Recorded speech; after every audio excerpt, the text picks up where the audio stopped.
October 14th, 1944, Herrlingen, Germany. A black Mercedes rolled toward Field Marshal Erwin Rommel's villa like a shadow warning of something terrible. When the doors opened, 2 SS generals stepped out, one of them carrying a small glass vial hidden in his pocket, a vial that could end a life in just a few breaths. In the cold autumn air, the Desert Fox had only 15 minutes to choose how he would die. But what had truly brought Rommel to this moment? He never planted a bomb, never worked with enemy agents, and never plotted to sabotage the German army. His crime was not only speaking honestly about the military situation. After the July 20th plot, several officers mentioned his name during interrogation, which made him look suspicious in a regime that treated any sign of disagreement as treason. Rommel never conspired to kill Hitler, but his honesty cut just as deeply as any weapon, and for the collapsing regime, it was unforgivable. This is the tragic story of how a general's loyalty to truth turned him into an enemy of a dictator, and how simply admitting defeat became a death sentence.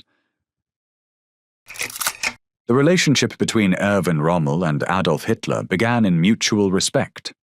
Through the 1930s, Rommel was a professional soldier who had served with distinction in the First World War, earning Germany's highest honors for combat bravery. After that war stripped Germany's military down to a skeleton force, Rommel chose to stay in the army, first as an instructor, then rising through the ranks as Hitler consolidated power. By the mid-1930s, Rommel had been selected to serve as Hitler's military escort at the annual Nuremberg rally, those massive Nazi spectacles where hundreds of thousands gathered. The assignment brought Rommel into Hitler's inner circle. His later promotions, from lieutenant colonel to colonel and then to major general, came from his combat record, and they happened while Hitler was building his new military system, which naturally brought Rommel deeper into the regime. My father had at first no problems with Hitler. Manfred Rommel would later recall about those early years when his father's career was rising and Germany seemed to be recovering its pride. September 1st, 1939, changed everything. German forces invaded Poland, launching the Second World War. In 1940, Hitler gave Rommel command of the 7th Panzer Division. Rommel led his tanks through France with such speed and aggression that the division earned the nickname Ghost Division, appearing everywhere, striking hard, driving to the English Channel in a campaign that stunned Europe. In February 1941, Rommel was promoted to lieutenant general. Then came the assignment that would make him legendary, command of the Afrika Corps in North Africa. Before departing, Rommel met with Hitler at the Führer's headquarters. The meeting was cordial and professional. Both men had been combat soldiers in the First World War, creating a bond that seemed unbreakable. Rommel's relationship with Hitler before Rommel was sent to North Africa with the Afrika Corps was very much that of a superior subordinate. Historians would note, in the early years, Rommel accepted Hitler's authority without question, but after 1942, he began to challenge orders that no longer made sense, and the distance between them slowly widened. At home in Herrlingen, young Manfred watched his father prepare for war, wondering if he would see him again. Erwin Rommel never hesitated to talk with his son, sharing thoughts about duty and offering fatherly advice before heading into danger. Rommel became a favorite of Hitler's since the very beginning. Those close to both men observed, the Führer trusted this general who understood combat firsthand, who led from the front rather than pushing pins on maps. In early 1941, as Rommel headed south toward African deserts, the future seemed bright. Germany was winning, Hitler's vision seemed vindicated, and Erwin Rommel was about to become one of the war's most celebrated commanders. Real doubts would appear only a few years later, when Rommel saw Hitler interfere more and more with battlefield decisions and give orders that no longer matched reality. The North African sun beat down as Rommel stood in his command tank's turret, binoculars scanning for British positions. This was his leadership style, at the front where he could see the battlefield himself, where soldiers could see him sharing their danger. It was February 1941, and the Afrika Korps was about to teach the British hard lessons about German armoured warfare. What Rommel allegedly didn't know was that British codebreakers had cracked Germany's Enigma encryption system. British codebreakers were able to read many German signals, but not in real time, and sometimes the messages came too late to give a clear advantage. German experts had believed Enigma would take years to break. They were wrong. My father never believed it. Manfred would say, that such a difficult code could be broken. Yet the British advantage proved less decisive than expected. When orders arrived from Berlin that Rommel disliked, he simply ignored them, improvising based on battlefield conditions. Rommel sometimes ignored orders from Berlin, but ultra-intelligence still helped the British understand German supply problems and larger operational plans. The mistake is that in wartime, any assumption or presumption that you make about enemy capabilities can turn out to be wrong. Analysts would later note. Through 1941, Rommel drove British forces from key desert positions. His tactics were aggressive and often successful. He began an attack which brought back Libya in two over almost 2 weeks to the German-Italian forces. Official reports noted, the Afrika Korps was winning, and Rommel's reputation soared. In Berlin, Hitler recognized a propaganda opportunity. He promoted Rommel to field marshal and ordered propaganda minister Joseph Goebbels to transform this commander into a national hero. Rommel was a handsome man.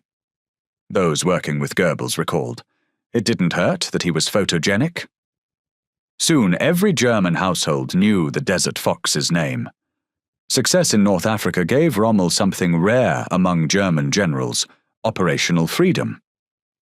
The relations of my father to Hitler remained rather good. Manfred remembered. My father didn't come so often to Germany, and then Hitler did not interfere in his tactics because the African War was a very fast-going war. While generals in Russia had to follow orders precisely, Rommel could improvise in Africa. When orders came in from the Nazi general staff and Rommel didn't like them, he ripped them up and did it his way. Observers noted. Confidence was something that Rommel never lacked for.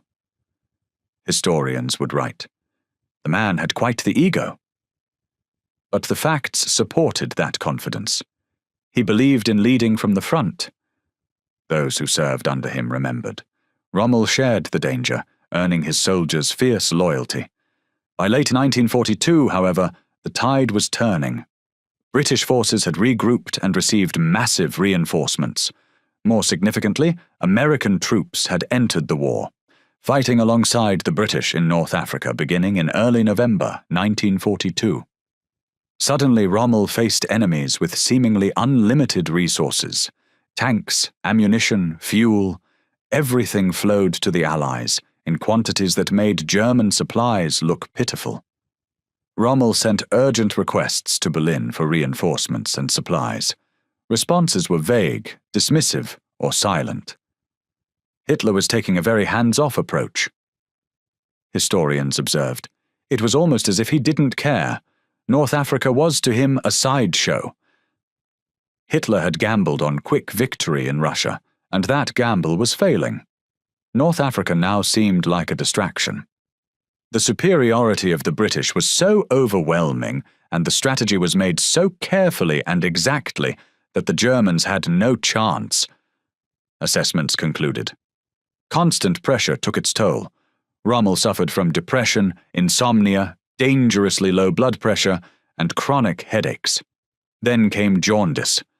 The seemingly invincible commander was breaking down. It really was a case of Rommel running rings around his opposition. British commanders would admit. They never really quite got the measure of him, and it wasn't until he was so badly outnumbered in men and material that he could not stop an Allied advance that he was finally compelled to retreat out of North Africa entirely. By spring 1943, the end was approaching. Rommel could see it clearly, but Hitler apparently could not, or would not. The Afrika Korps was being strangled, overwhelmed by forces that grew larger daily. When Rommel tried explaining this reality to Berlin, he met silence or anger. The relationship between the Desert Fox and the Führer was beginning to fracture. Erwin Rommel returned to Germany in early 1943, carrying the weight of defeat and a burden of understanding. Germany was going to lose this war. He went to Hitler's headquarters at Rastenburg on his own initiative, believing the Führer needed to hear truth about North Africa.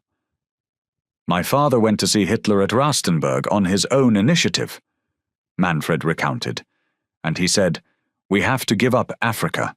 It's not more possible to do anything good under such circumstances." What followed was reportedly a heated exchange that revealed the crumbling relationship. Hitler demanded, "How many rifles do you have in your army?" Rommel, focused on strategy rather than inventory, replied, "I didn't count them." Hitler's response dripped with sarcasm. "That's a wonderful general who doesn't even know how many rifles he has." According to accounts, Rommel's frustration boiled over. "The best thing is you come to Africa and show us how to fight Montgomery with a carbine 98. He allegedly shot back, challenging Hitler to try fighting with inadequate weapons and no supplies. Hitler ordered him to leave. Then, reportedly, the Führer ran after him, and they returned together. "We all have shattered nerves," Manfred remembered his father saying, but the relationship was starting to sour. In May 1943, the inevitable occurred. 130,000 German and Italian soldiers surrendered in North Africa. The Afrika Korps was finished, the campaign ending in complete defeat. But something more profound was changing Rommel. He was hearing disturbing stories about German-controlled territories. It wasn't until late in 1943 when Rommel began to learn of the excesses committed by not just the SS, but by the Wehrmacht on the Eastern Front. Historians would piece together. Whispers reached him about concentration camps, death camps, what Nazis called the final solution. "My father discovered not only a lot of crimes which had been made," Manfred would say, "but also that this will be a tremendous dilemma, and it will be not possible to come to a reasonable peace arrangement." The Hitler Rommel had respected was revealing himself as something far darker. The regime wasn't just fighting a war, it was engaged in systematic murder. His whole attitude towards Hitler began to turn not just sour, but arguably hostile. Scholars concluded. In February 1943, far from North Africa, the war's turning point came at Stalingrad. There, over 800,000 Axis soldiers were destroyed in a battle many historians believe marked Germany's inevitable defeat. After Stalingrad, Soviet forces began pushing westward. Both Rommel and Hitler knew what came next. The Allies would invade Western Europe, creating the two-front nightmare that had doomed Germany in the First World War. Later in 1943, months after the defeat at Stalingrad, Hitler appointed Rommel to inspect the defenses of Western Europe, and in early 1944 he received command of Army Group B. It was prestigious but poisoned, responsibility for stopping an invasion with resources that didn't exist. When Rommel first inspected the Atlantic Wall in late 1943, he allegedly discovered a sobering reality. Hitler had boasted for years about impregnable coastal defenses, supposedly stretching 1,600 miles from Norway to Spain's border. What Rommel found existed more in the Führer's imagination than in concrete and steel. "My father had a rather realistic idea of the Allied tactics and way of fighting," Manfred explained. Having fought Americans and British in North Africa, Rommel understood their capabilities and resources. He moved his headquarters to La Roche-Guyon, a 12th-century chateau overlooking the Seine's north bank, 40 miles closer to France's coast. From here, he would direct the defense. Rommel's strategy was straightforward. Rommel recognized that if the Germans were to stop an invasion in the west, they had to do it at the waterline in the first 24 hours of battle. Analysts noted, they could not let the Allied army get ashore in Western Europe. The reasoning was sound. Germany no longer controlled the air, Allied aircraft dominated. Germany's Atlantic Navy was nearly non-existent. Allied ships ruled the seas. The only advantage was defending fixed positions against troops landing on hostile beaches. But that advantage would vanish once the Allies established a beachhead. Not all German commanders agreed. Others, like Field Marshal von Rundstedt, believed in mobile warfare further inland. My father was not very convincing, Manfred admitted. Obviously, von Rundstedt still believed on the big mobile battle. But Rommel understood what others reportedly didn't want to accept. My father was also convinced that no mobile battle in the size of 1940 was any more possible. Manfred explained, because the Allied British and Americans were so superior in the air that they would have nailed down the German armor, and it would have been hopeless for them. Rommel set about making Hitler's fictional wall real. He ordered hundreds of thousands of mines laid across beaches, thousands of obstacles constructed to destroy landing craft and impale paratroopers. Rommel hoped to place a very large number of mines, possibly tens of millions across the entire defense line, but before the invasion he managed only a few million, which was far less than he had planned. Rommel was like a jolt of electricity when he took over command. Those serving under him recalled. He traveled constantly, inspecting coastline, sketching obstacle designs, and demanding action. He did a lot of fortifications himself, a lot of initiative and also imagination. But one crucial question remained. Where would the Allies attack? Logic suggested Pas de Calais, only 19 miles across the English Channel from England. Hitler believed Calais was the target. Rommel initially concurred. Neither knew they were being deceived. The Allies had created Operation Fortitude, one of history's most elaborate military deceptions. In southeastern England, opposite Calais, they built a fake army, inflatable tanks, dummy aircraft, false radio traffic, creating the impression of massive forces preparing to invade Calais. One of the great stories of World War II that is poorly known to this day is Operation Fortitude. Historians would marvel. And the Germans had no mean to find out if this is true or not true. It was in its own way every bit as complex and detailed and required as great a degree of precision as the Overlord landings on Normandy.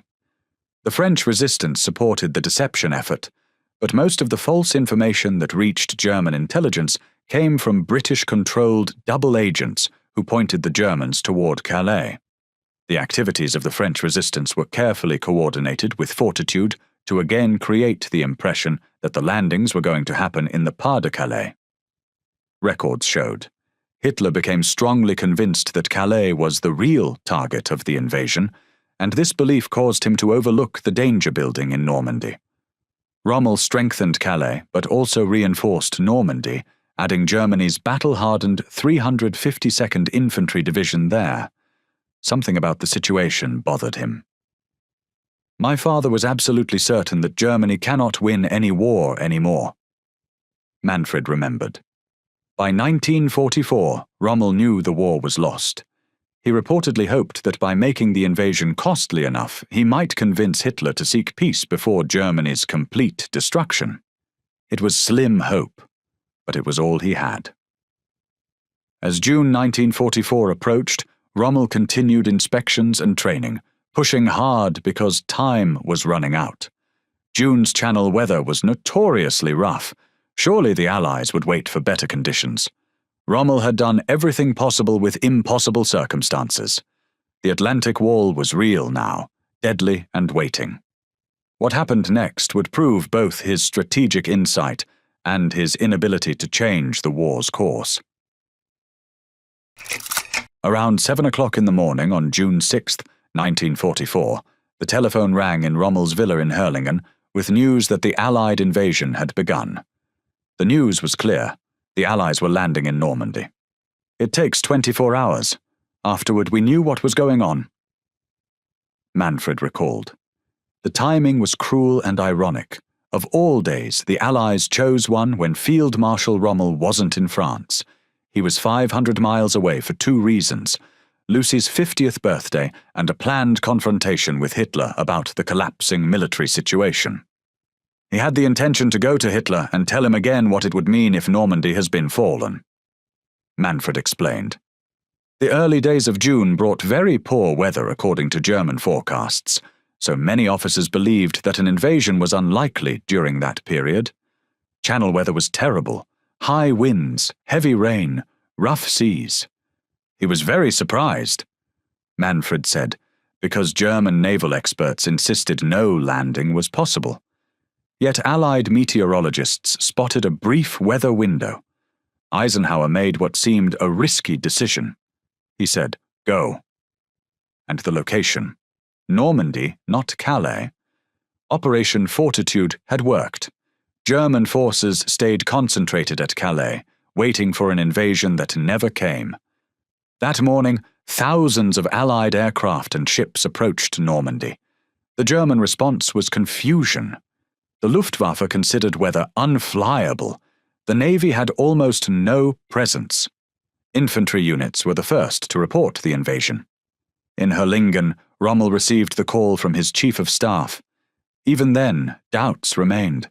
Was this the real invasion, or a diversion meant to draw troops from Calais? Manfred was home on leave from flak helper duties. He watched his father react with frustration and anger. He said, "I wish I was in France." Headquarters still lacked a clear picture, but within an hour Rommel ordered his driver to prepare for departure.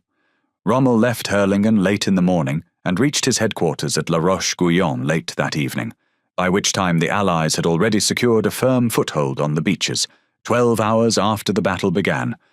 By then, the Allies had suffered heavy losses but secured their foothold. Thousands of troops were ashore and pushing inland. Everything Rommel predicted was now reality. Allied air superiority was overwhelming. Roads and tanks were struck repeatedly from above. Allied ships controlled the channel, their guns firing deep inland. On June 7th, Rommel went to Normandy to assess the situation, then returned to headquarters. His conclusion was devastating. The Allies were firmly established, and nothing could push them back. Operation Fortitude kept working. Germany's 15th Army waited at Calais for weeks, expecting the real invasion. By the time they realized the deception, it was too late. A week after D-Day, Rommel knew the war in Western Europe was lost. My father was convinced that the Germans had never had any chance to win the battle under the beaches. Manfred said. On June 17th, Rommel met Hitler at the Margeville headquarters and warned him that the situation in Normandy was already slipping beyond recovery. On June 17, 1944, Hitler met Field Marshals Rommel and von Rundstedt at his forward headquarters in France, and the discussion became a clash between Rommel's realistic view of Normandy and Hitler's refusal to accept bad news. Rommel described the situation in Normandy by saying that the Allies now held a firm beachhead, and he warned that more Allied troops and supplies arrived every day, while German units could hardly move in daylight without being attacked from the air. So he argued that Germany had to seek political terms soon or risk a complete disaster in the West. My father even did not exclude that Hitler might give in when he sees that there is no hope. Manfred recalled his father's thinking. "We cannot win the war, and this is not possible. We must see that." Hitler listened. Then he allegedly said something that revealed Germany's true horror. "I see it well, but with me, nobody will make peace." Let that sink in. Hitler reportedly acknowledged Germany was losing, understood the war was hopeless, but also knew the Allies wouldn't negotiate with him personally. And rather than step aside, he was prepared to drag the entire nation down. Many people had to discover that Hitler would more like to lead the Germans to the disaster. Manfred remembered, and this is terrifying that he was almost successful. According to accounts, Rommel pushed harder. If the Allies wouldn't negotiate with Hitler, then Hitler should step down. It was the only way to save Germany. Rommel told Hitler to make peace even if that meant that Hitler had to step down as head of state. Scholars noted, the proper considerations have to be taken. For a German general to suggest this bordered on treason, but Rommel had reached a point where silence was impossible. Hitler refused. He wouldn't step down, wouldn't seek peace, would fight until the end. Through June and into July, Normandy deteriorated exactly as Rommel predicted.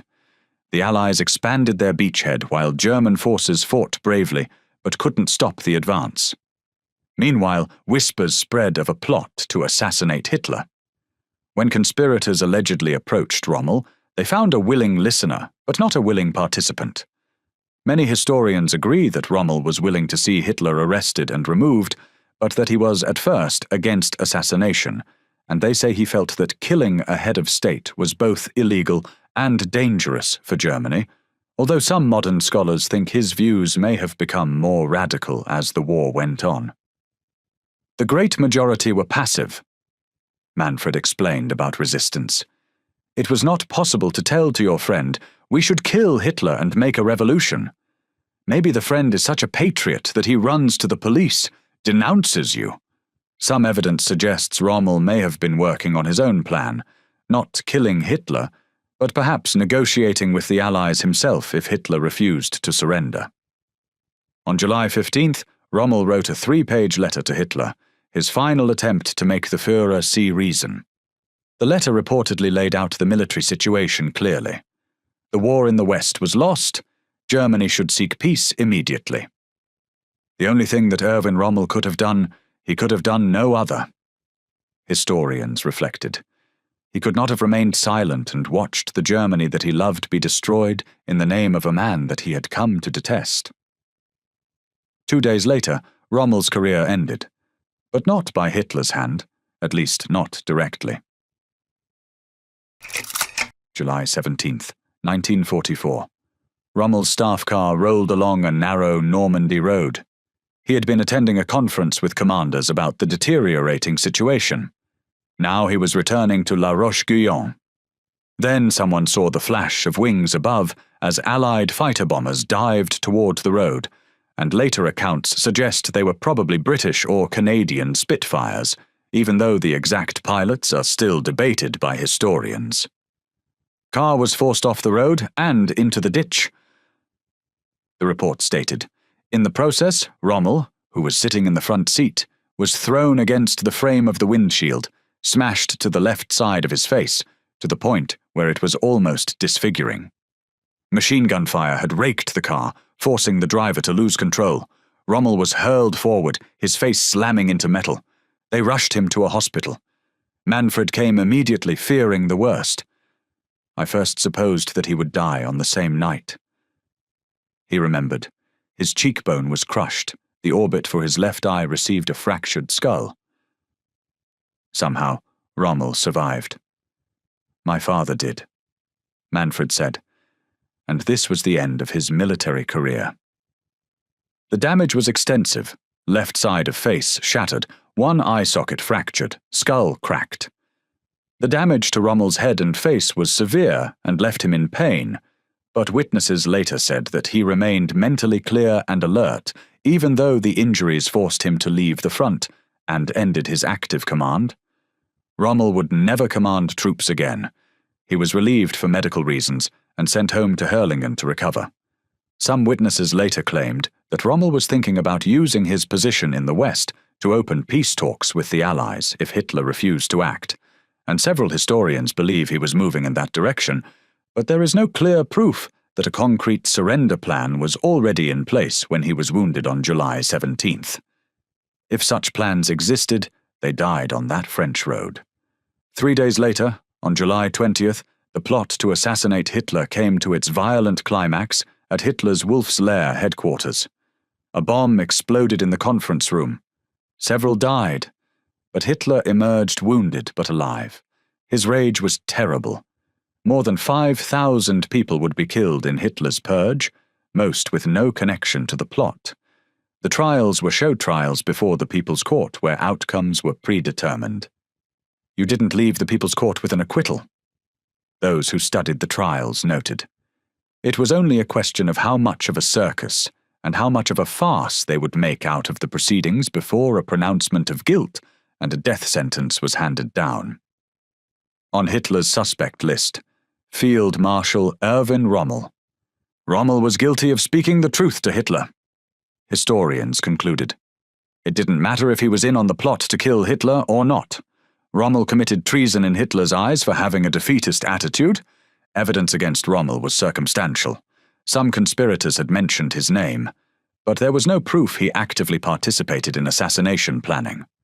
Facts didn't matter. Hitler wanted Rommel eliminated. Through late summer and autumn 1944, Rommel recovered at home, grateful to be alive, unaware that Hitler had already decided his fate. On October 14th, death came calling.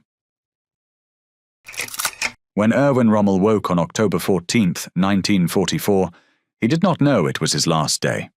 He ate breakfast with Lucy and Manfred, still recovering from his injuries but grateful to be home. Around noon, a Mercedes staff car arrived. 2 SS generals, Wilhelm Burgdorf and Ernst Maesel, asked to speak with him privately. What followed later emerged from fragments of testimony. They told Rommel that he was now suspected of acting against the Führer and that Hitler and the army leadership in Berlin had already decided his fate and would force him to choose between suicide and a show trial in the People's Court. Hitler offered a choice. One general carried cyanide. If Rommel took it, he would die quickly, his family would be safe, and he would receive a state funeral without disgrace. The other option was facing the People's Court, certain humiliation, a guilty verdict, and hanging, with no promise of safety for Lucy and Manfred. Rommel had 15 minutes. He spoke briefly with Lucy. "In a quarter of an hour I'll be dead," he reportedly said. Then he found Manfred and told him to be strong and protect his mother. Rommel stepped into the Mercedes with the generals. The car drove only a short distance and stopped. The driver and General Maesel walked away from the car, and Burgdorf stayed inside with Rommel for the last few minutes. The driver and General Maesel walked away from the car, and Burgdorf stayed inside with Rommel for the last few minutes. The poison acted fast. Within minutes, he was gone. On October 18th, Germany mourned him publicly. The official story claimed he died from earlier injuries. At the funeral, Field Marshal von Rundstedt read a speech written by Goebbels's ministry saying, "Rommel's heart belonged to the Führer," a statement that was, in truth, nonsense. Lucy and Manfred accepted condolences in silence, knowing the truth would endanger their lives. Rommel had warned Hitler repeatedly that the war was lost, and continuing would only destroy Germany. 7 more months of fighting followed, costing countless lives, and leaving the nation in ruins before Hitler finally killed himself on April 30th, 1945. History later recorded that Rommel had been right all along and had paid for his honesty with his life. The story of Erwin Rommel and Adolf Hitler is often framed as betrayal. But that misunderstands what really happened. Rommel didn't betray Hitler through conspiracy or assassination plots. His betrayal was simpler and more profound. Erwin Rommel told the truth. In a regime built on lies, where questioning the Führer was treason, Rommel committed the ultimate crime. He assessed Germany's military situation honestly and spoke plainly about what he saw. North Africa was lost. He said so. The Atlantic Wall was inadequate. He said so. D-Day meant the West was lost. He said so. Hitler needed to seek peace. He said that too. Every assessment proved correct. Every warning came true. Rommel wasn't spreading false gloom. He was giving honest professional military opinion. But in Hitler's Germany, honesty had become indistinguishable from treason. Rommel's transformation took years. There was no single moment of sudden realization. Understanding came gradually. First, the military reality that Germany couldn't win a two-front war, that Hitler's decisions were increasingly divorced from battlefield facts. Then came the moral shock, as reports and rumors about concentration camps, mass killings, and the regime's systematic crimes slowly became clear to him. What he learned and slowly understood about these crimes changed something very deep inside Rommel. My father discovered not only a lot of crimes which had been committed, Manfred said, but also that this will be a tremendous dilemma, and it will be impossible to come to a reasonable peace arrangement. By 1944, Rommel was increasingly aware that he had been serving a leader who was ready to sacrifice the country for his own illusions. That knowledge must have been devastating, realizing your loyalty, service, and military genius had been used for evil. Some generals never made that reckoning. They served Hitler until the end, claiming they were just following orders. They chose obedience's comfort over moral judgment's difficulty. Rommel made a different choice. Late, perhaps too late to matter much, he chose to speak truth. He risked everything, position, reputation, life, to try saving Germany from total destruction. There's something both admirable and tragic in Rommel's final year. Admirable because he found courage to speak when silence was safer. Tragic because he had been blind so long, because his awakening came too late to change outcomes. But he did speak. That matters. In a system designed to crush dissent, where truth could mean death, Rommel chose honesty over safety. The war was no longer about Germany. Observers noted, the war had morphed into being about Adolf Hitler. Hitler was no longer working for Germany's general good. He was using Germany to preserve himself. This was the real betrayal, not Rommel's honesty, but Hitler's selfishness. The Führer preferred seeing Germany destroyed rather than admitting defeat, preferred millions more dying to surrendering power. When his most celebrated general pointed this out, Hitler had him killed. The method reveals everything about the Nazi regime's final days. Hitler couldn't afford Rommel's public trial. The field marshal was too popular, his record too impressive. A trial would give Rommel a platform to speak about why Germany lost, about Hitler's strategic failures. So Hitler offered the cyanide vial and state funeral promise. Rommel took the poison to protect his family. He died to save Lucy and Manfred from Gestapo revenge. The state funeral that followed was propaganda.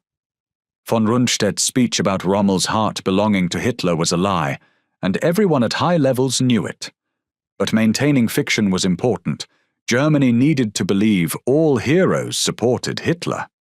7 months later, with Soviet soldiers in Berlin streets, Hitler finally recognized what Rommel had been saying since 1943. The war was lost. But instead of surrendering to save what remained, Hitler took his own life and left Germany to face consequences of his catastrophic decisions. The broader lesson extends beyond one general and one dictator. It's about what happens when military professionalism confronts political fanaticism, about systems that punish honesty and reward obedience regardless of consequences, about the officer's eternal dilemma.